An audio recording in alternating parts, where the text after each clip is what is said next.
দেশের উপকূলীয় অঞ্চলে আবারও ঝড় আবহাওয়ার আশঙ্কা দেখা দিয়েছে।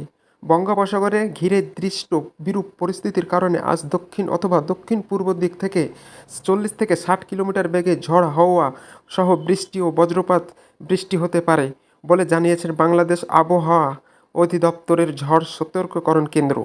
আবহাওয়া অফিসারের বিজ্ঞপ্তি জানানো হয়, ঢাকা, পাবনা, ফরিদপুর, মাদারীপুর, যশোর, কুষ্টিয়া, খুলনা, বরিশাল, পটুয়াখালী, নোয়াখালী, কুমিল্লা ও চট্টগ্রাম, কক্সবাজার অঞ্চলের উপর দিয়ে এই ঝড় হয়ে যেতে পারে।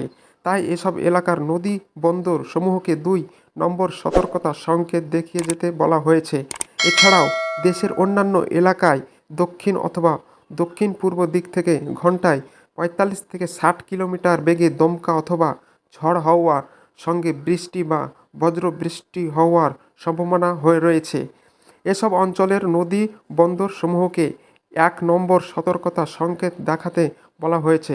আবহাওয়াবিদ এম নাজবুল হক স্বাক্ষরিত পূর্বাভাসে এসব তথ্য অবস্থায় নদীপথে চলাকালীন নৌযান এবং উপকূলীয় বাসিন্দাদের সতর্ক থাকতে বলা হয়েছে।